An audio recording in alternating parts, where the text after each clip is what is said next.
Halo, selamat datang di channel Bandi Febti Video. Hai teman-teman semuanya. Lama banget aku nggak bikin video panjang ya, kebanyakan short video. Terima kasih teman-teman yang masih mau mengikuti aku. Nah, kali ini aku mau bikin video panjang. Aku mau cerita lebih panjang tentang perjalanan aku buka usaha toko plastik di toko sembakoku. Nah, kita mulai dari yang pertama dulu ya.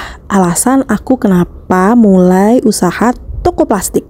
Alasannya yaitu jadi di desaku ini, sebenarnya desaku ini adalah sebuah kecamatan, tapi kecamatannya itu sangat kecil dan terpencil dengan kondisi ekonomi masyarakat menengah ke bawah. Aku perhatikan dalam 10 tahun terakhir belum ada kemajuan yang signifikan. Tetapi di 3 tahun terakhir, masyarakat di desaku mulai berdagang. Kebanyakan mereka jualan makanan dan minuman. Setahun terakhir sudah mulai tumbuh meskipun masih sangat kecil ya pertumbuhannya. Nah, aku melihat peluang dengan maraknya orang-orang yang berdagang kuliner, otomatis mereka akan membutuhkan bahan untuk packaging atau mengemas. Nah, peluangnya adalah di desaku ini tidak banyak yang jualan plastik. Jadi berdagang sini harus jauh-jauh ke kota sekitar 10 kilo untuk mencari kebutuhan mereka. Tidak banyak juga pedagang yang jualan plastik yang lengkap gitu ya. Akhirnya aku dan suami gercep mengambil peluang ini.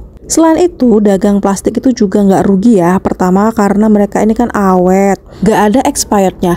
Plus kelebihannya kita bisa retur barang. Kalau misalnya barang kita lama nggak laku karena kurang cocok marketnya gitu ya.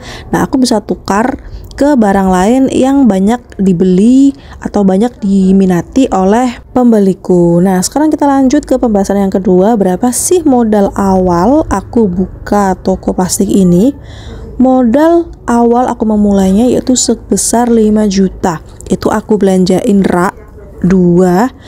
Raknya satunya 700.000, jadi kalau 2 1.700.000. Sisanya 3.300.000 aku belanjain aneka macam bahan-bahan plastik ya. Yang pertama aku beli termasuk styrofoam ini karena banyak pedagang yang membutuhkannya ya, seperti pedagang ayam geprek, kemudian gado-gado, siomay, pokoknya banyak lah ya yang menggunakan styrofoam untuk wadahnya.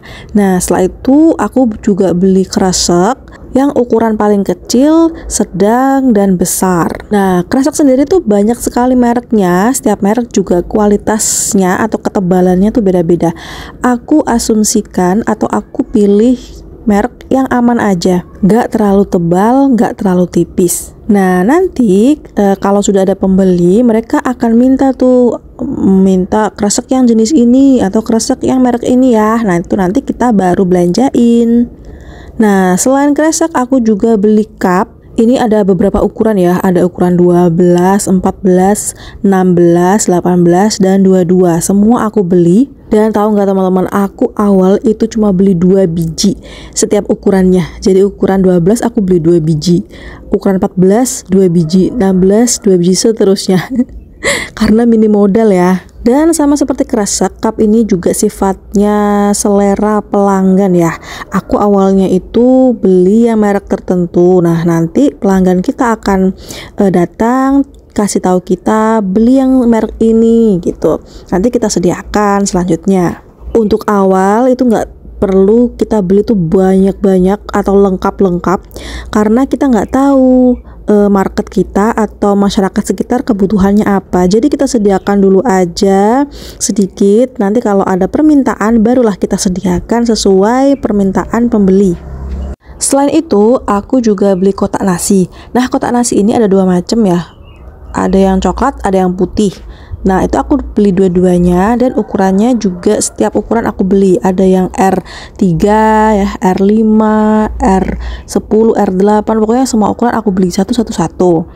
Nah, sama ada mika juga, mika berbagai ukuran aku beli semuanya. Itu aku juga beli satu-satu, maksudnya satu pak ya, satu pak, pokoknya semua ukuran ada. Nah, tips dariku yang memulai usaha dengan modal yang sangat minim ini adalah teman-teman jangan terlalu terpaku pada apa yang ingin kita beli, tapi apa yang masyarakat butuhkan dulu. Contohnya nih, kemarin di awal tuh aku pengen banget beli seperti mika-mika kue gitu ya. yang lengkap gitu, cup tin wall, storage box kayak gitu.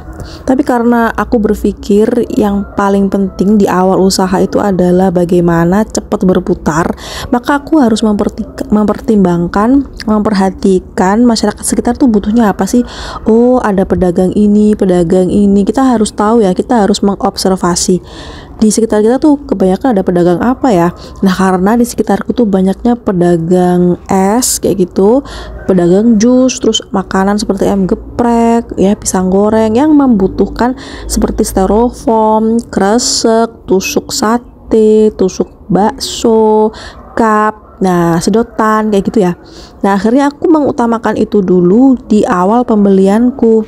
Nah, setelah berjalan 2 bulan sampai 3 bulan, aku kan dapet tuh laba ya dari penjualanku. Itu aku sisihkan. Nah, laba itulah yang aku gunakan untuk belanja barang-barang yang aku pengen beli ya. Barang yang aku pengen beli di sini maksudnya adalah yang pengen aku lengkapin untuk tokoku. Sambil jalan, alhamdulillah aku bisa nambah storage box ya. Aku juga sekarang sudah punya beberapa macam merek kresek dan beberapa ukuran.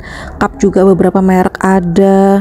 Dan sekarang sudah 6 bulan mau 7 bulan ini sudah berjalan, aku sudah mau nambah bahan kue karena ternyata pembeliku minta nih dibelikan ya, disediakan bahan-bahan kue juga seperti margarin, mentega, pewarna makanan ya, jelly-jelly, agar-agar, tepung dan lain sebagainya. Nah, aku belanja sedikit demi sedikit, aku sisihkan dari laba yang aku dapat dari penjualan plastik.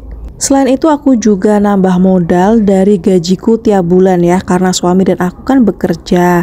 Nah, kami berkomitmen untuk melebarkan ya atau mengembangkan toko ini, jadi kami sisihkan gaji kami masing-masing untuk nambah modal.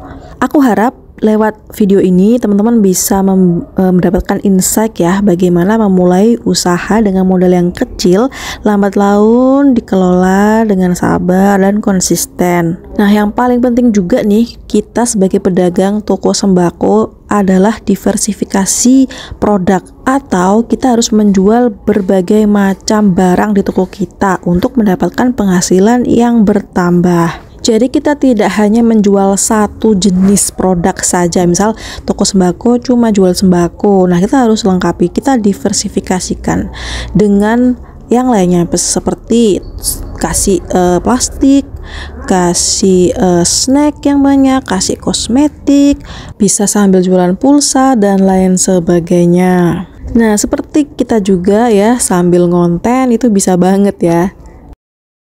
Nah, teman-teman, mungkin itu saja videoku kali ini. Semoga bermanfaat, semoga bisa bikin semangat teman-teman untuk memulai usaha.